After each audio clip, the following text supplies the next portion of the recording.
Hey, I'm Gareth from Bokeh, and today we're checking out this, the Canon 70-200 f2.8 ISL Mark III lens. Now, I've been using the Mark II for so long now for video and for photography, all kinds of different photography. I use it a lot for shooting those kind of cinematic B-roll kind of video shots. Cue one right now.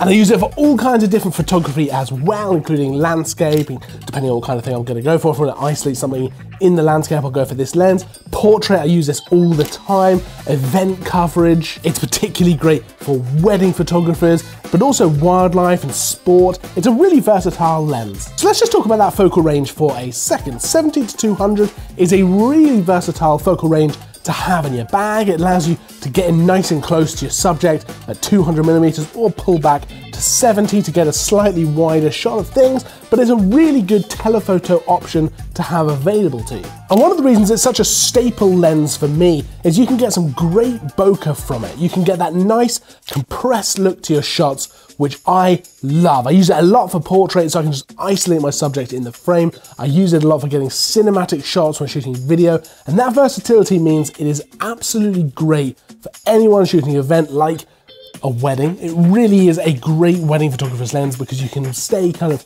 out of the way but getting closer to your subjects. Now, this lens has got that f2.8 aperture right the way through the zoom range, and that's great for a few reasons. Number one, it allows you to shoot in lower light conditions, so you can shoot later into the day, you can be outside when it's dark and still get totally usable shots, but also it helps indoors when the lighting's not so good at events, weddings, or anything like that. You're gonna be able to get usable shots in darker conditions. Now, number two, it'll allow you to get those bokeh shots. Now, combine the f2.8 aperture with that compression of shooting at something like 200mm, 135, or anything you like really, and you're gonna be able to get some really nice bokeh in your shot. Those out of focus elements are really smooth, they're really creamy, it looks really, really nice. It's nice and smooth, there's no artifacts, it just looks great.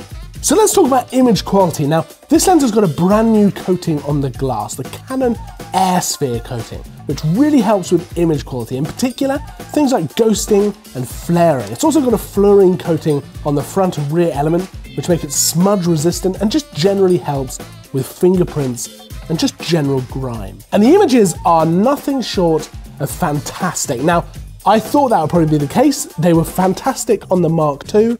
They're fantastic here, nothing has really changed. But where I was surprised was actually how much of a difference I was able to see on the Mark III. I thought they'd be great, I thought they'd be pretty much like the Mark II, but actually there is a significant difference, especially when shooting into the light. So if you've got the sun in the shot or a light in the shot, especially if you're using backlighting on a subject or on landscape or anything like that, there is a significant difference with the flaring and how washed out things are going to be from the lights with this lens. The new coating seems to make a huge difference and the image quality is really good. And again, not to go on about wedding photographers, but if you were shooting weddings with this, it would open up a huge number of opportunities for how you could shoot with lights. Now, in terms of autofocus, it has the same internal USM autofocus motor from the Mark II. It worked perfectly in the Mark II, no need to change it. It also has 3.5 stops of image stabilization, which does really help, especially shooting handheld and extending it out to 200mm. Now, in terms of the design and build of the lens itself,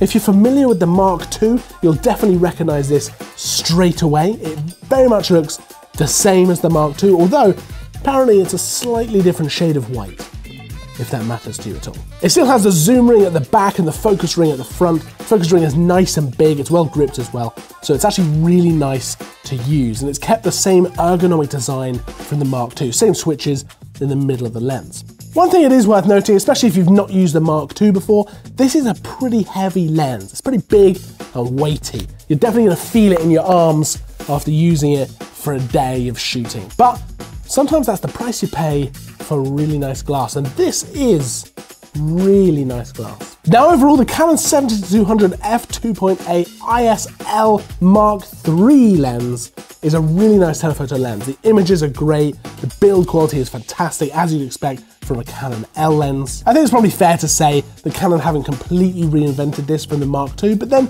they really didn't need to. The Mark II was already a really nice model, and everything added in here just builds on that. I hope you found that all helpful. If you have any questions, pop them in the comments down below. Get back to you as soon as you can. If you liked the video, hit the like button, make sure to subscribe if you're not already. I'll see you in the next video, and as always, thanks for watching.